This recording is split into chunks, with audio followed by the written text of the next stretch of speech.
At this point in time, it's common knowledge that PlayStation is more popular than Xbox. In fact, it's way more popular. Many of us have spent our lifetimes gaming, simply accepting this fact whether or not you played on Xbox or PlayStation. But have you ever really considered why it's been this way for as long as you can remember? The console wars we used to always hear about are nothing more than a lopsided fight between two influential companies. So I guess you have to ask what makes PlayStation so much better than Xbox. Back in the day, it used to just be PlayStation.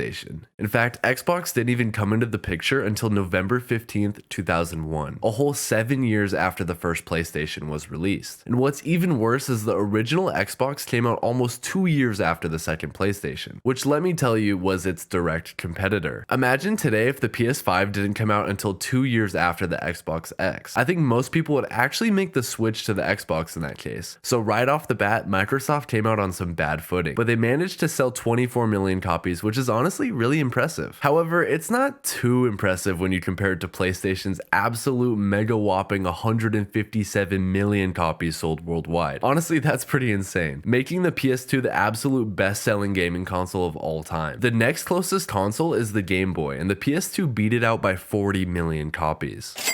The absolute monopoly PlayStation had over their competitors in the early 2000s was honestly pretty amazing. Just a few years later in 2005 and 2006, the majestic throne PlayStation was sitting on began to shake quite a bit. On November 22nd, 2005, Xbox managed to completely undercut PlayStation and show Sony that they had some real competition. In fact, the Xbox 360 released a whole 365 days before the PS3. The Xbox 360 managed to take a lot of the customers that PlayStation had, selling a total of 60 million copies. PlayStation still managed to win the battle by 2 million overall. However, this little stunt that Bill Gates and the homies pulled really began the rivalry that we know and often discuss today. The Xbox 360's popularity had a lot to do with the strong marketing tactics from Microsoft, but the name brand of PlayStation and some other anti-consumer practices that we will discuss later helped Sony barely edge out Microsoft in this race. Also, the fact that the Xbox 360 came out only 4 years after the original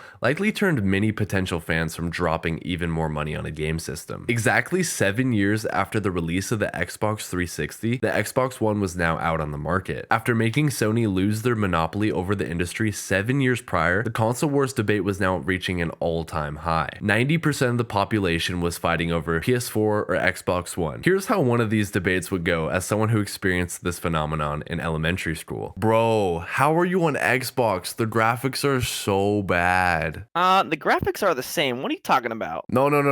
Our graphics are better. We have HD. High definition. Well, our controllers have better buttons. No. You guys don't have better buttons. You have letter buttons. We got those shapes. Actually, nah, you're kind of right. Those shapes are pretty cool. And maybe PlayStation is better. And on top of that, we have the subscribe button. Huh? Subscribe to Radical Quill. I apologize for that abomination. It won't happen again. Until the next video, at least. Furthermore, with tension so high around this console war raging across the world, you would think maybe this race would be really close. Well, no, the PS4 outsold the Xbox One by 66 million copies. What an absolute waste of hype. With the most recent battle between Xbox and PlayStation, not much has changed in this relationship. PlayStation is still decently ahead of the new Xbox, granted not nearly as far ahead as the Xbox One PS4 gap, but still holding a demanding lead. This inability for Xbox to surpass PlayStation has always been an interesting thought I've had, and while PlayStation is definitely not perfect, there are still a few reasons as to why it's consistently been the name to beat. A large part of this is PlayStation was built on a more consumer-friendly foundation. For example, a big reason why the PS3 still managed to outsell the Xbox 360, even though it had a full year disadvantage, was the Xbox Live feature. Xbox Live is a service where the customer pays an additional $60 a year to unlock the ability to play games online with others. Not having Xbox Live was an extreme handicap, making it so players had to bring out an extra $60 a year just for the ability to play with friends. Many people I know avoided this subscription because they had the mindset of, I can buy an entire extra game with all that money, and I don't blame them one bit for having that mindset. Well, yeah, this anti-consumer system was unlikable. And guess what? The PS3 lets you play online for free. For free!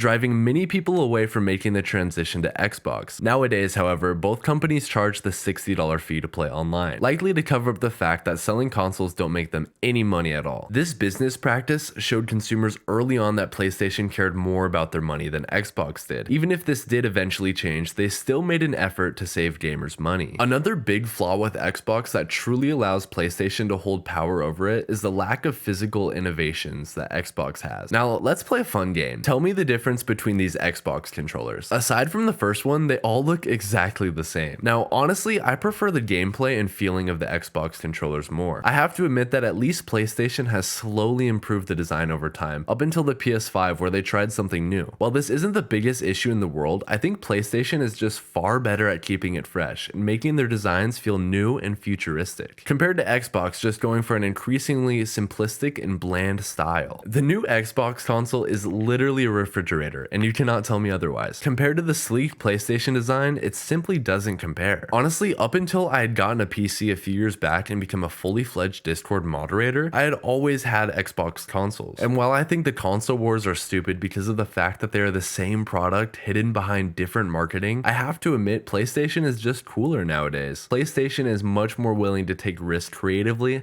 and I think that's another important factor in their success over Xbox. Now, I'll be honest, I saved the best point for last. Okay, for this next game, I'm going to list a Group A and a Group B of upcoming and newly released game titles. I want you to internally decide which group you think is better, Group A or B. Group A consists of Horizon, Call of the Mountain, Final Fantasy XVI, The Last of Us, Spider-Man 2, God of War Ragnarok, and Marvel's Wolverine. Group B consists of Hello Neighbor 2, State of Decay 3, Forza Motorsport, Fable, Everwind, and Halo Infinite. Now, I think 90% of you know that Group A is comprised of PlayStation exclusives, where Group B is Xbox. The difference is honestly quite amazing. There isn't much more to say besides the fact that PlayStation is obviously miles ahead of Xbox when it comes to exclusive games. This is such a big deal because the only main thing separating these consoles from each other is which exclusives they offer. And if PlayStation has better options, what's the point in buying an Xbox in 2023? The combination of PlayStation arriving first, holding a longer reputation, plus having much more physical and marketing innovations over Xbox really seals the deal for as to why it's more popular. But once you throw in the concept of game exclusives, PlayStation undoubtedly deserves its pedestal over Xbox. And that is coming from a lifelong Xbox player. Who knows, maybe Microsoft will turn it around. If you enjoyed this video, go check out the video on the screen going over why video games are now costing $70. And while you're doing that, you might as well hit the subscribe button. Goodbye everyone, have a great day.